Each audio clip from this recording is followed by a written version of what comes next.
Hello, bonjour et bienvenue au premier podcast de l'année 2025, notre début d'année fitness. Aujourd'hui, nous allons parler de 3 sujets, nous allons aborder 3 thèmes très importants. Comme invité ou bien comme participant, je suis là, Coach Audrey. Il y a un abonné de la salle et un basketteur chez Caviar. Ouais, c'est ça. 13 Willems, a.k.a. Trésor. Et on a le coach Claude, a.k.a. Vandame. Alors, d'emblée, nous sommes chez Ever Addict dans notre petit salon. Et voilà, on va parler, ce qui est sûr, on va parler de l'alimentation. Donc, on a des petites choses à grignoter tout au long de notre conversation. Alors, Claude, aujourd'hui, on aborde quoi principalement? Principalement, comme tu l'avais mentionné dans l'introduction, on va aborder 3 sujets. On va parler du surpoids, on va parler des conséquences du surpoids, et enfin on va aussi aborder le sujet de comment maintenir ou bien garder, on va dire, la ligne pendant ce temps de crise qu'on est en train de connaître, bien de vivre, on va dire ça comme ça. Donc, on va justement aller dans le vif des sujets et j'aimerais déjà commencer par donner un cas typique. Okay. On a souvent à la salle, c'est quelque chose qu'on reçoit fréquemment. Les gens viennent, quand on demande c'est quoi votre objectif, pourquoi vous êtes là, la question c'est toujours je veux perdre du poids. Je veux perdre du poids. Il y a ceux qui vont aller de manière spécifique à dire je vais juste perdre au niveau du ventre, blablabla. Et c'est là qu'on se rend compte que il faut vraiment aborder la question, parce que quand on dit perdre du poids, il faudrait savoir dans quelles conditions déjà métaboliques on est. Voilà. Et c'est là que j'aimerais demander c'est quoi être en surpoids. Oh, être en surpoids. Je veux d'abord faire une petite blague, c'est une réponse très à la va-vite. Avant d'entrer dans le vif du sujet, je ne sais pas ce que vous avez à dire, mais d'une façon très humoristique, ou être en surpoids, c'est être gros. Bon. Pour dire simple. C'est être gros, ok. Bon, comprenez, allons-y. Non. De façon très sérieuse déjà, le surpoids est une phase. Okay. Mais c'est ce qu'on appelle les débuts d'une maladie qu'on appelle l'obésité. Voilà. Donc, how can I even say it? Voilà, le surpoids est le début de l'obésité. L'obésité qui est une maladie métabolique, hormonale, autant pour moi, causée par un trop d'appétit, qui est aussi physiologiquement, si je le dis comme ça, c'est causé par une production exagérée d'insuline. Ok. Oui. Et c'est là qu'on est disons déjà qu'on devient obèse, quoi, parce qu'on produit trop d'insuline et on est malade. On produit trop d'insuline, oui, et ouais, c'est ça. On produit trop d'insuline, on a un grand appétit, un appétit insatiable, ce qui fait en sorte qu'on ne fait que manger. On ressent la faim tout le temps. Et on ne fait que manger. Mais d'emblée, on n'est pas malade. On fait ce qu'on appelle les débuts, qui est un surpoids. Un surpoids qui est rattrapable. Mais quand on ne parvient pas à rattraper, on quitte du surpoids à l'obésité. Et quand on entre maintenant dans la ligne orange, qui est l'obésité, là, on commence à faire la maladie. Parce qu'après l'obésité, il y a l'obésité morbide, qui est morbide, comme on le dit. C'est déjà on est au stade 4 de la maladie, exactement, sévère. Et puis voilà, on s'apprête à clamser. Donc, on va dire que quand on parle de surpoids, on voit juste qu'on a, disons, on mange beaucoup, on a une alimentation non contrôlée, ce qui fait qu'on stocke beaucoup plus qu'il en faut. Et le stockage-là, c'est manifeste au niveau du corps par, on va dire, l'acquisition de gras en trop. Ah, exactement. Voilà. Et voilà. Et là, alors, on devient en surpoids ou bien, pour ceux qui vont dans la ligne rouge ou bien orange, obésité ou bien obésité. C'était morbide, ouais. Morbide. Voilà. Donc maintenant, on a déjà compris comment on devient obèse. Mais on a mentionné que c'est lié souvent à l'insuline et à l'alimentation. Est-ce que les gens qui sont obèses, nécessairement, ils produisent beaucoup trop d'insuline? Ou bien c'est juste aussi, ça peut juste être un problème d'alimentation pour eux? En fait, comment est-ce que je vais répondre? Je vais commencer à dire que d'abord l'obésité n'a pas une seule origine. Selon mes recherches, parce que voilà, à la base, voilà, selon mes recherches, l'obésité n'a pas une seule origine, mais l'origine très fréquente, c'est ce problème d'insuline, d'hormones, et qui est aussi lié à l'alimentation. Très souvent, c'est quand on se laisse aller, parce qu'à un moment donné, nous créons tous l'insuline, une bonne quantité. Il y a des gens qui parviennent, parce qu'on crée vraiment l'insuline, mais il y a des gens qui parviennent à réguler leur, cette insuline-là à travers l'activité physique et tout ça. Mais il y a des gens qui ne parviennent pas à le faire, donc ils vont plonger dans le côté obscur de l'affaire, ils vont se retrouver à beaucoup manger. Oui, à vraiment, ils cèdent à leur caprice. L'insuline te signale que tu as faim, enfin voilà, l'hormone te signale que ouais, tu as faim, il faut que tu manges et tu manges. Et à chaque fois, tu ne fais que manger et après, tu ne fais rien. Donc, tu te retrouves à... Parce que quand tu produis beaucoup d'insuline et que tu manges et que parce que l'insuline aide à transporter le glucose, voilà, au niveau des cellules qui vont permettre à, des cellules qui vont utiliser cette énergie dans le glucose, vu que c'est de l'énergie, c'est du sucre, voilà, et ce sucre là c'est ce qui permet de créer de l'énergie et aider au fonctionnement du métabolisme. Maintenant, quand le sucre là n'est pas transporté aux cellules where they are needed, c'est stocké. Ce qui se passe, c'est que le plus on mange, le plus on ne parvient pas à vraiment break down the sugar in the body, in the blood. On a tendance à stocker cette énergie-là. Mais avec l'insuline, on ne va pas stocker ça en sucre. Parce que quand tu dis que c'est stocké en sucre, les gens vont penser que c'est le sucre industriel. Non. L'insuline va plutôt stocker cette énergie-là en gras. Oui. Donc tout ce qu'on mange, tout ce qu'on va manger va être stocké. Parce qu'on produit tellement d'insuline, tout ne peut pas être transporté, tout ne peut pas être transformé. Et voilà, et puis tu ne fais rien pour ça.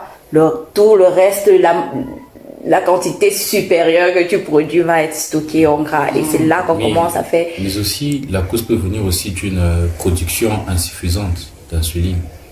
C'est soit parce que ton corps ne peut pas produire assez d'insuline pour réguler le glucose qui entre dans le corps. Ça peut être aussi une cause. Oui, ouais. Ça, c'est vrai que c'est vrai, ça, en plus. Bon, là, je pense que ça revient plus à la question des gens qui souffrent du diabète de type 1. Ben, c'est ce que j'allais dire. Je voulais pas rentrer dans le sujet parce que c'est compliqué, oui. Du type 1, le diabète héréditaire. Oui. Par contre... On va y revenir. Ok. Mais j'aimerais qu'on reste d'abord sur la question de la nutrition. Parce que quand on parle d'obésité, il y a des gens qui vont penser qu'il ne faut pas manger du gras. Alors que là, on est juste en train de parler du glucose, du sucre. On n'a pas encore parlé du gras. Du gras qu'on a en fait dans l'alimentation et tout. Alors, est-ce que quand on ne mange pas, disons, une nourriture qui est riche en gras, on est immunisé, on va dire, de la prise du poids? C'est quoi une alimentation pas riche en gras? Pas riche en gras, c'est-à-dire que tu t'efforces de manger, mais tu élimines par exemple l'huile végétale, tu élimines la viande de porc, parce qu'on sait que c'est riche en gras déjà, donc tu te dis que vu que je mange pas ça, je vais prendre du poids. En fait, comme on se ressemble, mais on n'est pas ensemble. On est ensemble, mais on se ressemble pas. En fait, il faut déjà savoir que chaque être humain a un fonctionnement distinct. Quand on parle de métabolisme, c'est pour ça que très souvent, quand quelqu'un vient vers moi pour me dire, coach, montre-moi un meal plan, je lui demande d'abord, est-ce que tu as pu t'observer? Est-ce que tu sais si ton métabolisme, il est lent ou il est rapide? Parce que ça va revenir à l'alimentation. Parce que dire que pour quelqu'un qui a un métabolisme lent, dire que j'élimine le gras, genre le porc, ça n'a rien à voir. Tu peux éliminer le porc, tu peux éliminer même le bon. Je fais pas la pub. Tu peux éliminer tout ce qui est huile, pour les gens qui boivent de l'huile comme ça. Tu peux éliminer ça. Et voilà, tu continues à prendre du poids. Maintenant, concernant l'obésité même, comment manger? Parce que la question c'est comment manger. Qu'est-ce qui fait en sorte qu'on grossisse? Est-ce que c'est l'huile? Est-ce que c'est pas l'huile? Non. Le plus grand problème, c'est ce qu'on appelle les carbs. Ok. En anglais, en français, c'est les glucides. Les glucides. Oui. Et je vais prendre l'exemple des glucides. On n'a pas beaucoup de glucides ici. On a les spaghettis, on a le pain, on a la majorité des céréales en fait, que ce soit du blé, que ce soit des céréales complets, même ceux incomplets font partie des glucides. Alors, les gens qui se retrouvent dans le cas de manger et parler, c'est compliqué. Donc, les gens qui se retrouvent dans le cas de l'obésité très souvent, et puis on va revenir sur le cas du diabète type 2, mais ce sont des gens qui ont des problèmes de glucides, pas le problème de gras, parce qu'il y a une étude qui montre, je ne vais jamais cesser de citer cette dame, Sarah Hallberg, qui a fait une étude. Elle est médecin en charge des personnes obèses et des personnes atteintes du diabète de type 2. Elle a fait une étude. Et après, sa thèse était quoi? Elle s'est rendue compte que, en prenant soin de l'alimentation des gens, ceux qui avaient complètement éliminé le gras, les lipides, juste les lipides, et on continuait à prendre parce que déjà, un bon repas est composé de 3 éléments: glucides, protéines et lipides. Donc, il y avait ces malades qui ont juste éliminé les lipides. Le changement n'était pas si visible que ça. Les gens qui ont éliminé les protéines, genre la viande du porc, la viande de porc, il y a des gens qui ont éliminé les carbs, donc les glucides. Elle a remarqué que les patients atteints d'obésité qui ont éliminé les carbs ont eu des résultats plus positifs que ceux qui avaient éliminé les autres. Oui, parce que il est même prouvé que les protéines n'ont rien à voir avec la production avec la gluconéogénèse en fait, qui est la production de glucose naturelle. Voilà, le processus de production de glucose naturelle dans le corps n'a rien à voir. Les lipides aussi. Alors que le glucose, les glucides qui contiennent du sucre, que ce soit du sucre, surtout du sucre lent, voilà. Et les gens qui consomment les glucides sont plus affectés par ce problème-là d'appétit, d'insuline et d'obésité. Et quand ils éliminent les glucides, il y a un changement.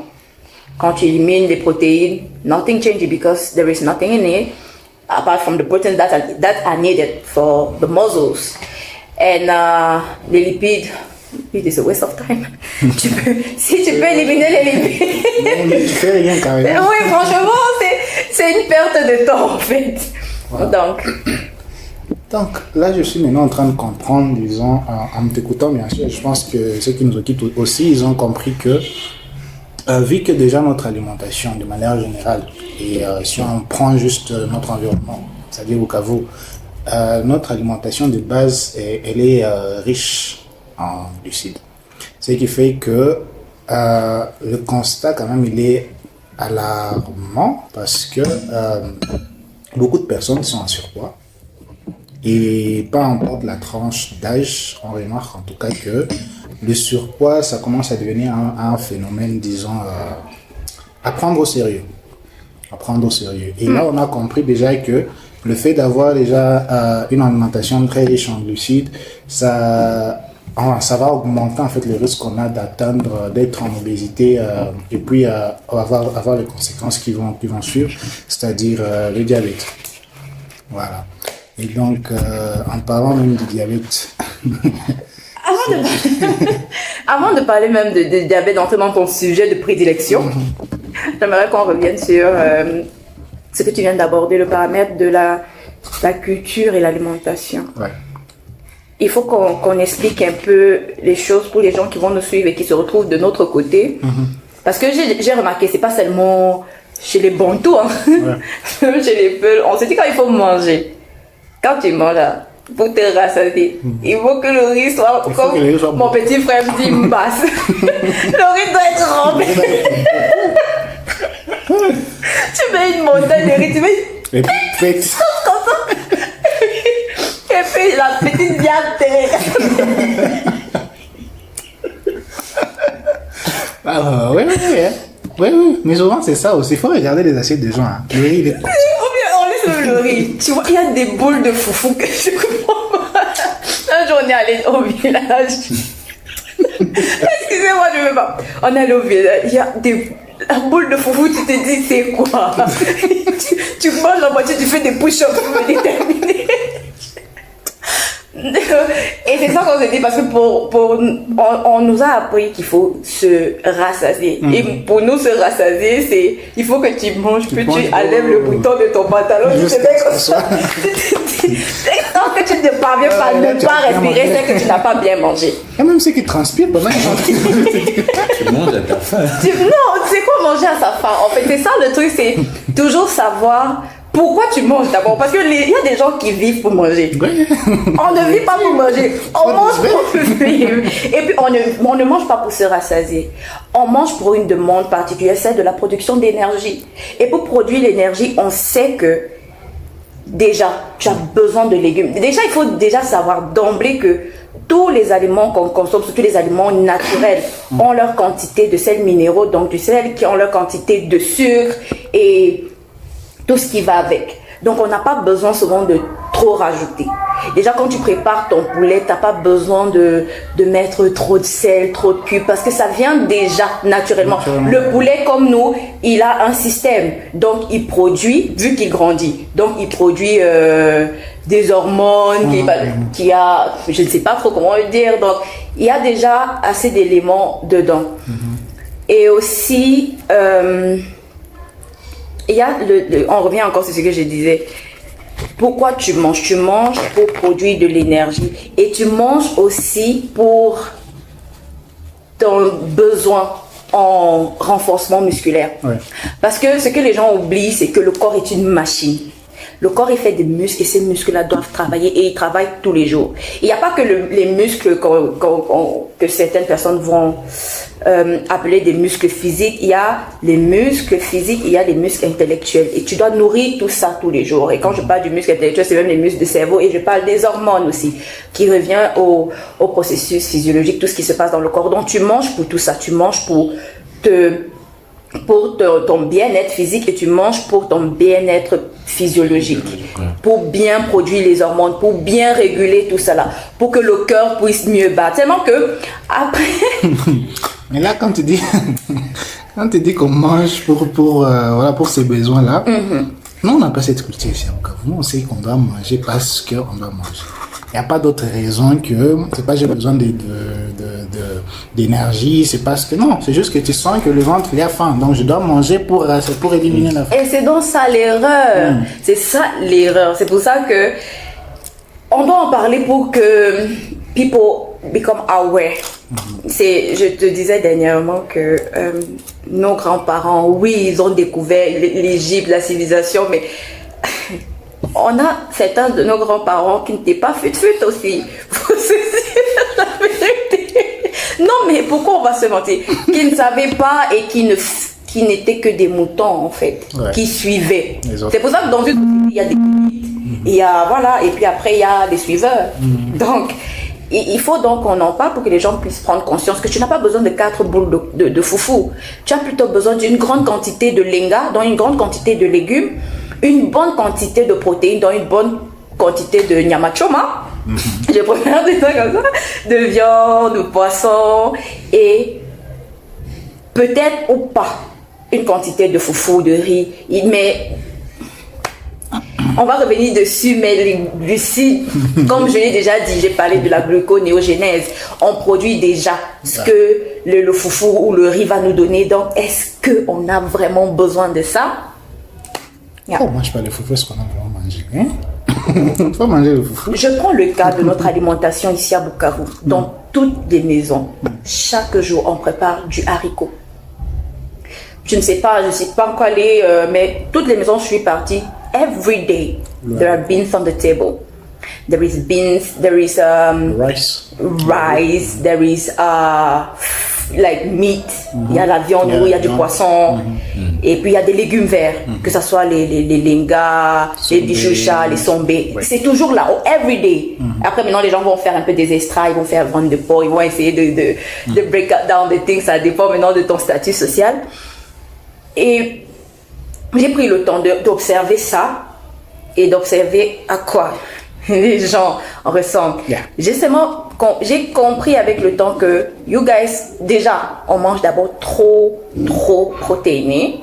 Les gens mangent parce que l'alimentation d'un Boukavien, c'est l'alimentation d'un sportif de haut niveau. Ouais. C'est l'alimentation d'un sportif de haut niveau. Tu auras le haricot ici, une bonne quantité d'haricots, la viande, le poisson, les lengas, le foufou à côté. Le foufou, et puis il y a des petits pois encore. C'est rempli de protéines pour quelqu'un qui ne va rien faire. De la journée. Genre physiquement, il ne va pas se dépenser physiquement. Se dépenser intellectuellement, mentalement, oui, ça demande, mais pas autant que...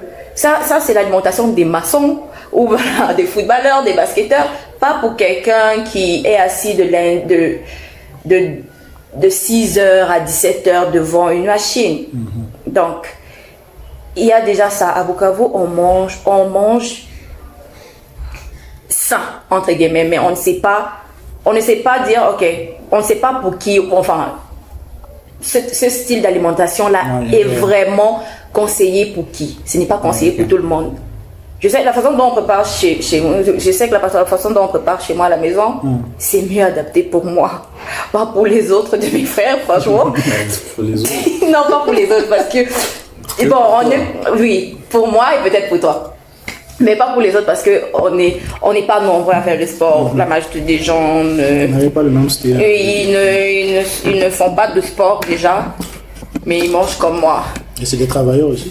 Ce sont des travailleurs, mais plus des travailleurs sédentaires. Moi, je suis plutôt active. Le sport le matin, le sport à midi, le sport le soir. Ah, je dois manger comme un maçon. J'ai le droit et le devoir de manger comme un maçon.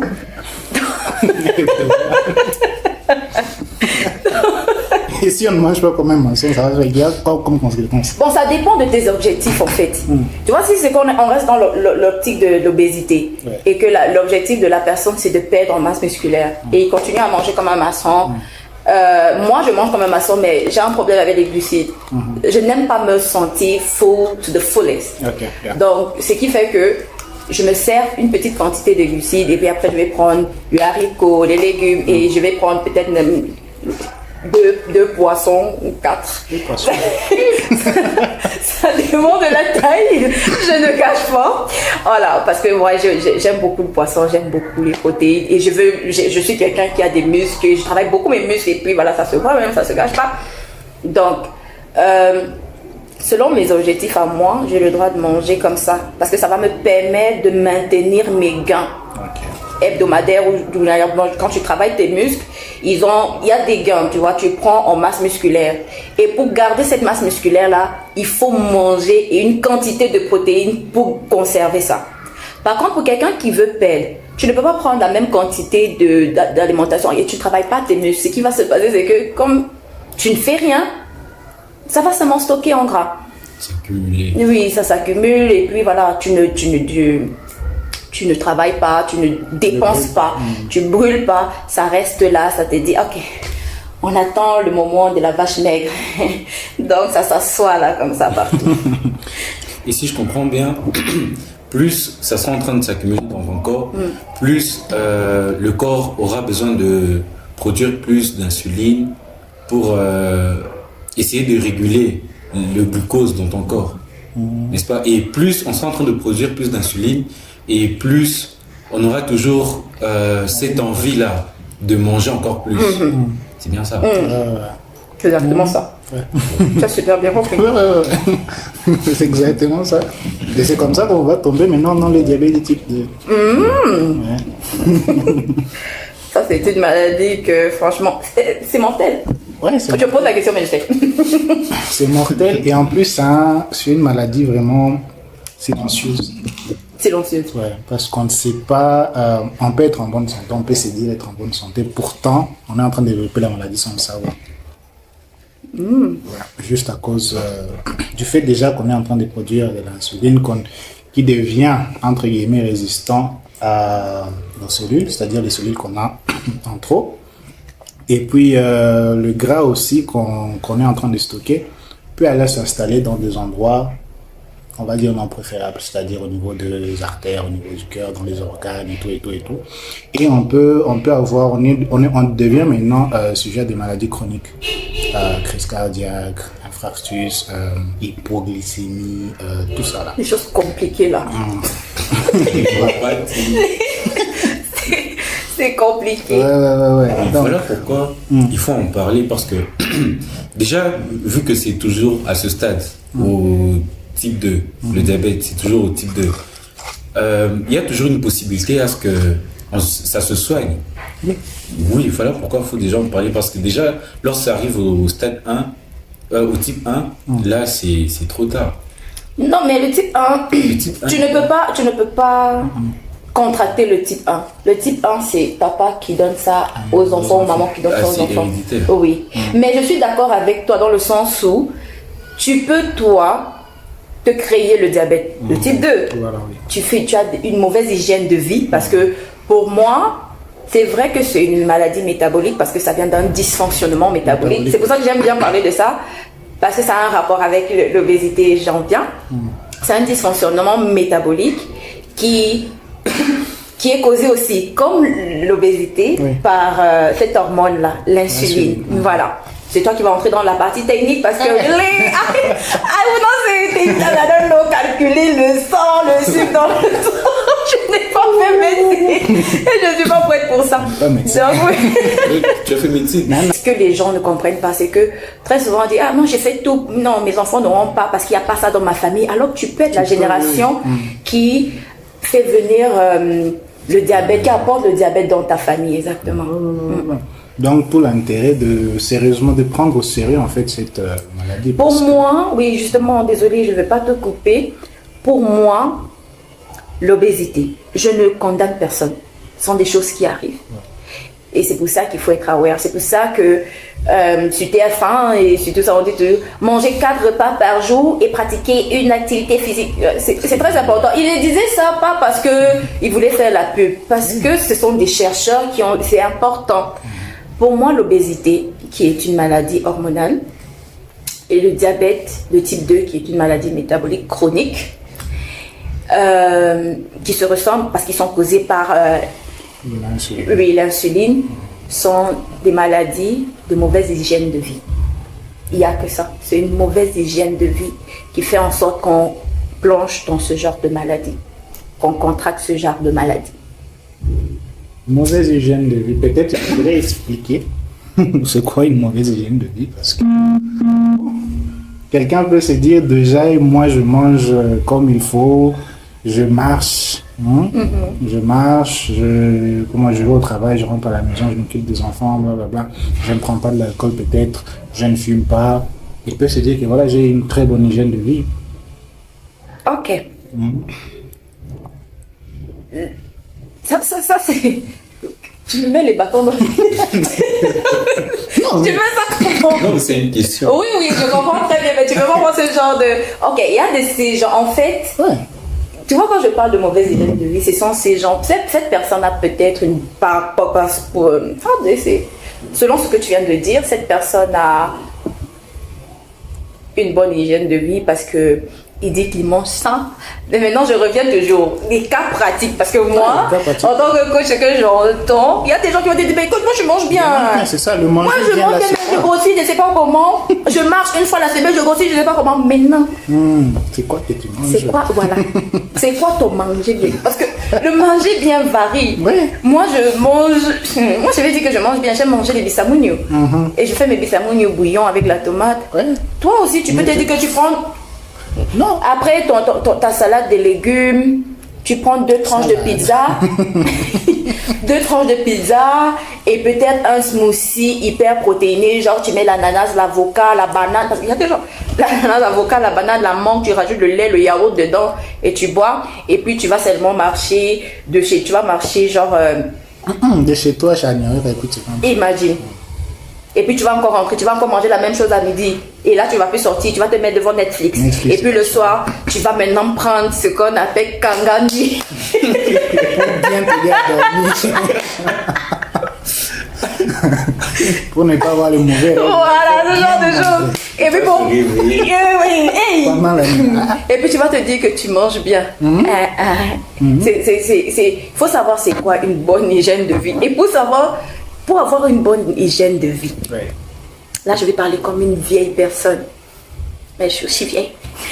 Pour avoir une bonne hygiène de vie, ça part de l'écoute de soi. Je n'ai pas envie de parler comme un psychologue, Moussa Nabati, mais ça part de l'écoute de soi. Savoir, j'ai déjà de métabolisme.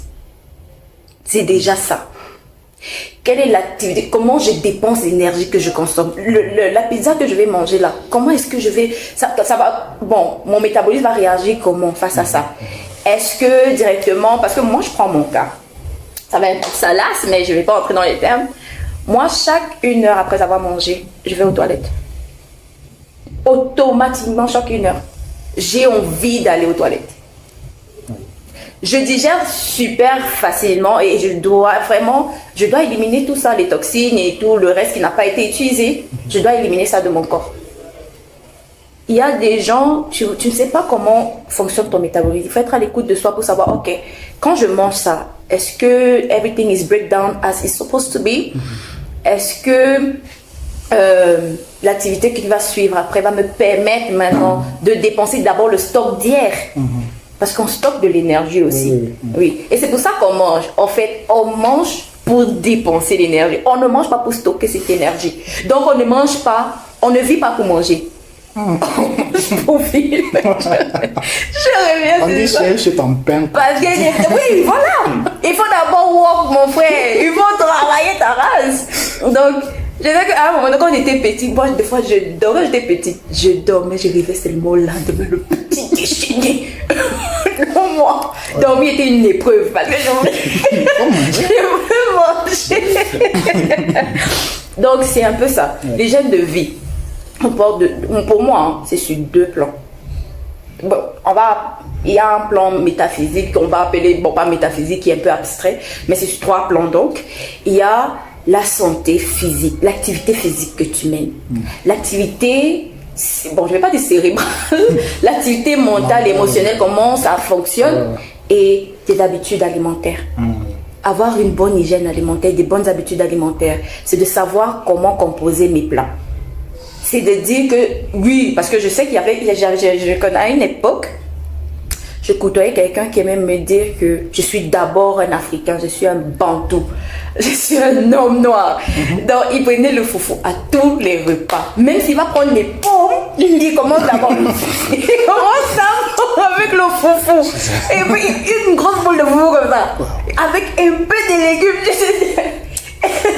Et c'était... Non, c'est fréquent, on rit, mais c'est fréquent. Il y a des gens qui se lèvent le matin, première chose, foufou. Malheureusement, j'ai pas grandi dans cette culture-là et je respecte ces gens, mais je sais pas comment on fait, mais bon, c'est bien, ça vous garde de forme. Oui, pour Ouais, eux, ça tombe à c'est ce peine. qui va te... Ça te tient booster jusqu'à toute 12 la heures. journée. Jusqu'à 12. Justement, revenons même sur l'affaire de se booster toute la journée.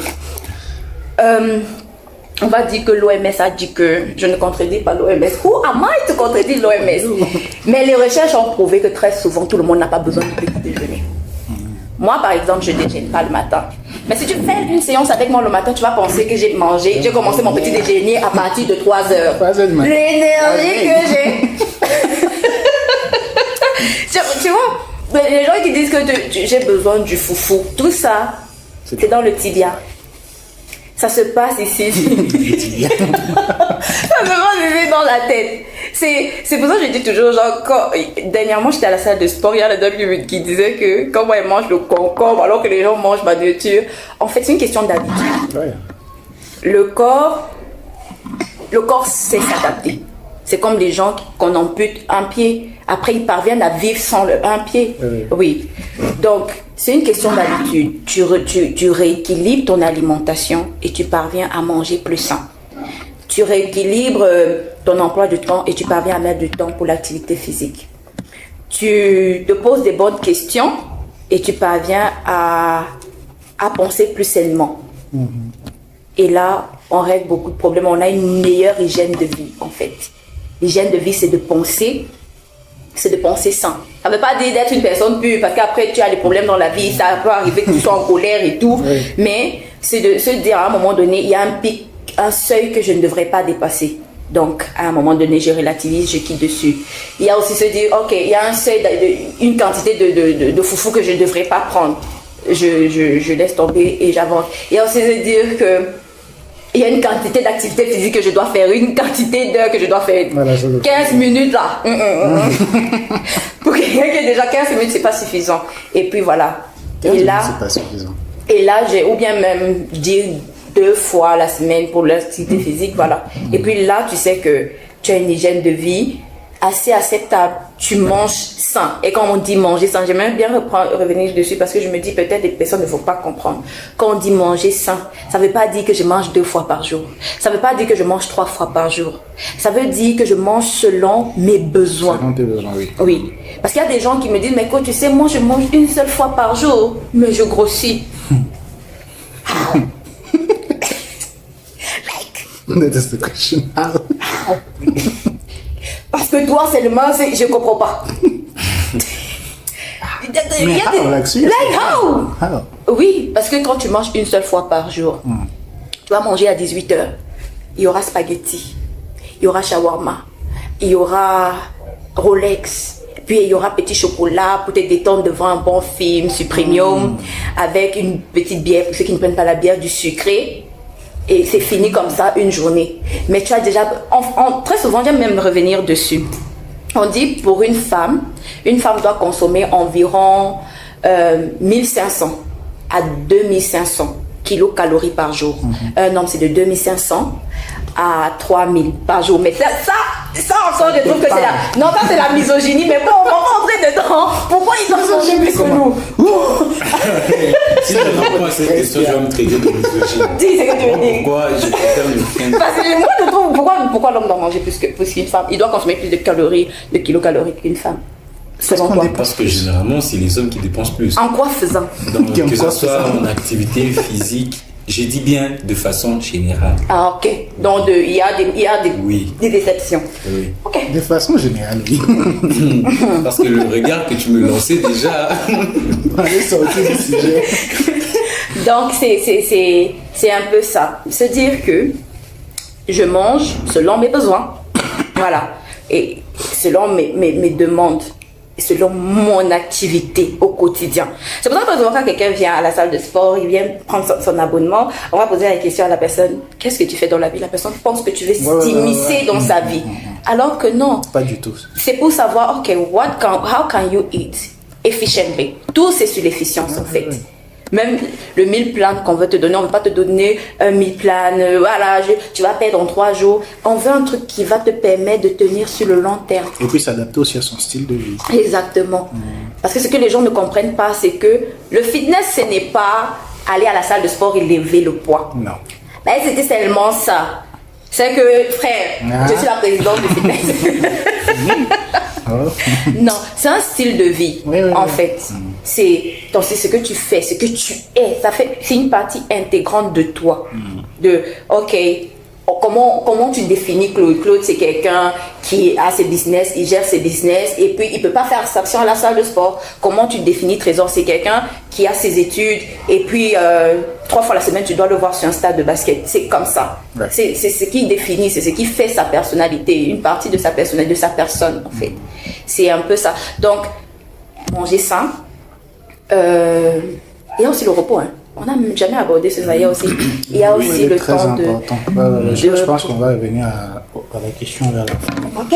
Mais ce que j'aimerais aborder, c'est parce qu'on a parlé de quand on vient à la salle de sport, parce que faut savoir déjà, ce qui se passe chez nous, c'est que quand tu viens à la salle de sport, on va te poser des questions. Et il y a souvent des gens qui vont mal prendre ça en pensant que, voilà, comme tu l'as dit, on veut s'initier dans vos vies, alors que pas du tout.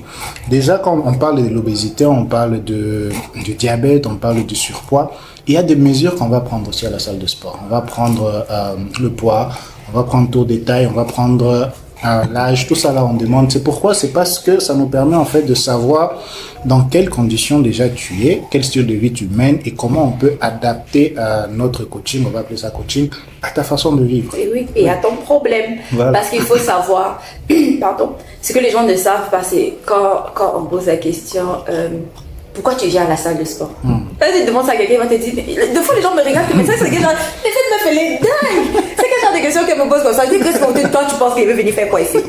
Tu regarder. Alors Oui, que non, quelque part. on ne vient pas à la salle de sport pour les mêmes raisons. Et ça, C'est le ça. coach en est là ne fait que le dire. Et ça, c'est son slogan. Chaque personne vient. Il y a des gens qui viennent parce qu'ils ont des problèmes vraiment very alarming. Yeah. Il y a des gens qui viennent parce que je me moque de personne. Donc, les ever addicts, si tu te retrouves dans mes propos, Sorry. it's a question of information and awareness. It's not a mockery. Il y a des gens qui viennent parce qu'ils ont des vertèbres déplacées, qui ont des maladies vraiment rares. Et puis il y a ceux qui viennent juste parce que voilà, je fais avoir un bon physique. Et puis il y a des gens qui viennent parce que je m'ennuie de toute façon, il y a trop rien à Soit perdre. parce que ma copine aussi. Voilà, il y a aussi ça que wesh, La génération. ma go fait le sport, car je n'en veux pas tu c'est négligé. Non, non, moi j'ai pas dit ça dans le sens là. C'est vrai. Ok, mon ami alors, mon pote, Ah oui, il y a des Ah, gens la qui viennent. comparaison, ouais. les moutons de panure. Oh, tu traites tes amis de Non, moutons. c'est une façon de parler parce que peut-être parce que je vois Claude faire le sport, après je me dis, ah, Claude fait le sport, moi aussi je vais faire le sport. Moi aussi je peux. Oui. Que la fille la lève, hein, que l'autre, il y a des gens, ça me fait rire.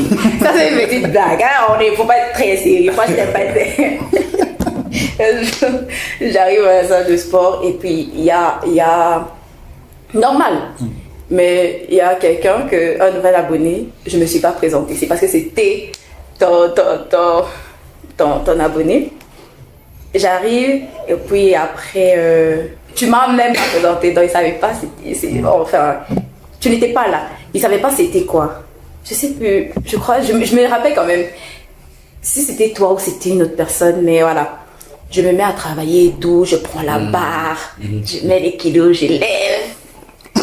C'était pas une femme, c'était un gars. Le gars s'est senti un peu genre, Gêné. Qui? Mais je crois qu'il m'a dit. mais mon frère, gars, moi je fais comme mettre la go la lèvre comme ça. Il s'est dit que, ok, petit problème. Je ne peux pas aimer quand même. Elle est en train de me baisser dans mon charisme, dans mon estime et tout. J'ai fini mon workout et puis après, il passait par là. Il a voulu voir s'il pouvait lever ses jambes.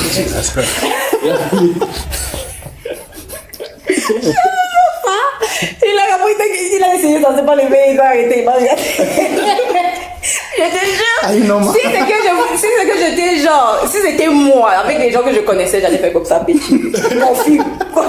Mais comme c'est quelqu'un, il fallait rester humble et tout. Je n'ai même pas, j'ai fait genre, j'ai pas remarqué. Mais de toute façon, ça m'a fait rigoler. Qu'est-ce que tu n'avais pas rigolé? Non, j'avais pas rigolé. J'avais souri, mais sans que la personne ne remarque. Un sourire déjà. Que me Sourire discret. Ouais, toujours. Ouais, donc c'était ça. Ah, mais ça, c'est fréquent quand même. Dans le milieu du fitness. Cette comparaison-là, et que vu que toi, tu peux faire ça, donc moi aussi, automatiquement, je peux faire. Et c'est ça, en fait, quand il revient avec ses amis, les moutons de Panurge, que ses amis sont des moutons de Panurge. j'ai pas dit ça. C'est ce que tu as dit, en fait. Et voilà. Oui, c'est fréquent. Je me rappelle, moi aussi, j'ai eu à fréquenter une autre salle. Et puis, je vais là, j'ai toujours mes séances. C'était un vendredi. C'est les vendredis, souvent là, c'est Et rempli. c'est hit. Ouais. Et moi, mes sessions, ils sont toujours intenses. Ouais, Van Damme, non? Intense. Je vais à la salle de sport, je mets mes trucs, j'ai déjà mon workout en tête, je vais faire ça et ça et ça et ça. J'installe mes trucs là, la barre, je mets un peu, je mets le step et tout. Je fais le premier tour, je vois les gens commencent un peu à regarder. Bon, je dis bon, basta, je continue. Après le deuxième tour, deux types ils viennent, super costauds et tout là. Ils viennent me dire, non, tu fais quoi? Moi, je travaille tout le corps et tout. Ah, ok, on peut te rejoindre. Ça semble quand même pas très fort et tout. Et tout. Ah, il n'y a pas de souci. Il n'y a pas de souci, venez. Je faisais des répétitions, je pense, de 30, chaque exercice 30, et puis je devais faire circuit dans 4 tours en tout. J'avais déjà fait 2. Les gars, ils arrivent, commencent le premier, ils arrivent à 15, ils me regardent. Je dis, non, continuez. ça va. Passe au deuxième exercice, il fait encore 15, mais les gars, ils disent que, vous allez vous arrêter là. On dit que, non, ça va, on va d'abord reprendre de l'énergie et puis on vient. Ils n'ont pas pu finir le soir. Ils sont partis. Ils sont partis. Oh my God. Ils sont partis. Et puis après, c'est pour attendre que non, c'est dope souvent. Et dit que, Qui se dope souvent? non, là. Que vous vous dopez souvent? Ouais. Ah, c'est comme l'histoire qu'on avait vécue avec ce jeune qui était venu à la salle de sport avec tous ses produits et tout. Ouais, tu n'étais pas là. Non, tu n'étais pas là. Non. Quand on s'entraîne, je pense que c'est là que c'est venu l'idée qu'on s'entraîne, c'est pour des marathons et tout. Voilà, qu'on s'entraîne pour l'armée et tout. Il est venu avec ses produits et tout. Et puis il était costaud comme ça. Tu te dis que non, ce gars, il va tout casser et tout. On a commencé cardio, je crois que c'est il s'est arrêté au cardio. Le gars, ça fait des palpitations. Il n'arrive pas. Tout ce beau corps, tout ce corps super chargé, tu n'arrives pas à le soulever, à sauter, faire 5 minutes de saut. What's the meaning, the essence of all that? Je pense que ça, c'est une question qu'on aura abordée aussi parce que je pense qu'il y a beaucoup où il y a tellement de salles de sport que tout le monde se met dedans sans savoir ce qu'ils sont en train de faire. Non, mais ils viennent, on a déjà, moi j'ai souvent tendance à, quand quelqu'un vient ici au centre pour s'abonner, ou juste pour se renseigner, je préviens, j'aime toujours dire à la personne, nous ne sommes pas une salle de sport. Parce que c'est que les gens, on sait que là, ni sport tout. C'est juste le sport. Voilà. Non, nous on est un centre de bien-être. Ça veut dire que. Et puis aussi, on est aussi genre un centre de bien-être dans le sens où on te prend en charge et on t'aide à te prendre en charge plus tard. En fait. Beaucoup de gens. Il y avait même le coach Tony qui parlait de ça, que il aime notre façon d'aborder le fitness parce que c'est une façon éducative d'aborder le fitness. On te dit ce que tu fais, pourquoi tu fais, quels sont les... On t'explique en fait. Ailleurs, tu viens, tu vois, nous, tu payes ton abonnement, il y a un coach pour toi. Oui. Ailleurs, tu payes ton abonnement, tu fais ce que tu veux à la salle. Mais si c'est que tu veux être coaché, tu dois encore payer. C'est ça que les gens n'arrivent pas à comprendre l'avantage. Normalement, nos prix sont dérisoires pour ce qu'on donne. On donne du 2 en 1 en fait. Oui, dernièrement, je t'ai même dit que parce qu'il y a une fille qui voulait venir faire le sport à la salle et tout. Après, elle m'a demandé le prix. Quand je lui ai donné le prix, elle a dit ça seulement, avec le coach et tout. Bien payé pour toute l'année. Ouais, nous donne des pouvoirs après chaque séance. On ne va pas refuser. Il n'y a pas que les gens de la guérite là qui ont besoin de pouvoir. Même les coachs ont besoin de pouvoir. Pour ton transport. Oui, ça fait plaisir. Le coach est heureux comme ça. Demain, tu es là 6 heures. Que bonjour, on a séance. Donc, pour ne pas vraiment tirer de long là, j'ai une question en fait. Je veux que vous répondiez pour que les Ever Addicts puissent comprendre. Le diabète de type 2 est curable, irréversible. Et je sais qu'il a déjà dit d'une façon ou d'une autre. Il a posé la question, mais est-ce qu'on a vraiment répondu? Est-ce qu'on a vraiment répondu? On n'a pas vraiment répondu, mais pour répondre à la question, c'est oui. C'est curable, c'est réversible. Et maintenant, le comment, c'est juste comme on l'a déjà expliqué, avoir une bonne hygiène de vie. Maintenant, quand on a un mauvais Hygiène, c'est féminin, masculin. Une hygiène, c'est féminin. Une hygiène, donc, On a une anglophone. une mauvaise hygiène de vie, c'est pas la fin du monde. C'est pas à dire qu'on a déjà signé disons, Le contrat, avec hey. le diabète. Non, tu peux toujours réverser les choses, recommencer à zéro et puis adopter maintenant une très bonne hygiène de vie. Et si tu étais déjà souffrant d'obésité, diabète type 2, ça va de pair, ça va partir. Et quand ça part, est-ce que ça... L'obésité aussi. Oui. Oui.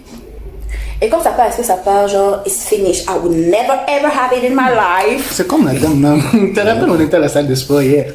La dame nous dit que non, attendez, quand j'aurai juste atteint mon poids de rêve, je commence à manger encore comme avant. Oui.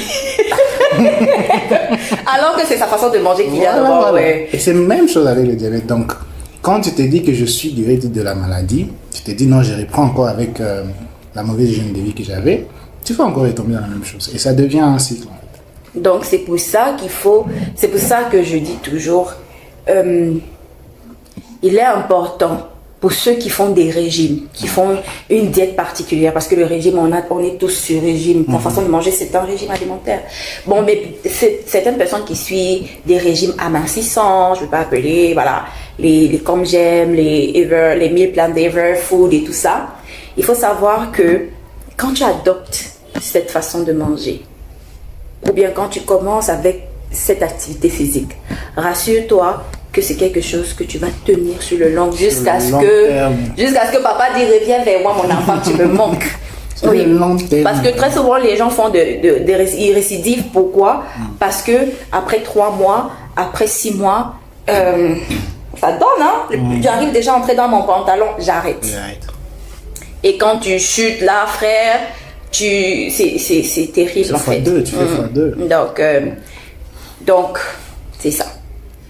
Donc, on peut guérir du diabète type 2 et de l'obésité même en fait. Moi, je trouve que l'obésité est une maladie qu'on guérit sur 2 plans. Il faut guérir sur 3 plans même. Mais bon, on va parler sur 2 plans. Il faut guérir physiquement à travers l'alimentation. Il faut se guérir psychologiquement. Parce que si on prête vraiment attention, les personnes obèses ont l'obésité devient comme un trait de caractère chez eux. Ce qui fait qu'ils ont une certaine fragilité, une certaine peur et une certaine addiction. Alors, ils sont addicts to Coke, like Coca-Cola, like to soda. Ils sont addicts. Dès qu'ils se sentent un peu blessés, ils vont se réfugier dans la nourriture. Donc, il faut déjà se soigner psychologiquement, émotionnellement, mentalement, se dire, parce que qu'est-ce qui t'a fait plonger dans l'obésité? En prenant toujours le cas que ce qui t'a fait même créer ce dysfonctionnement hormonal, c'est que peut-être tu as vécu quelque chose dans le passé. Parce que c'est ce qu'on n'a pas abordé. Que ce n'est pas, l'insuline ne va pas tuer quelqu'un de normal du jour au lendemain. Et ça, dans la dernière partie, c'est comment comment poursuivre son parcours fitness pendant une période de confinement. On vit un moment de stress. On vit un moment ici à Bukavu très compliqué.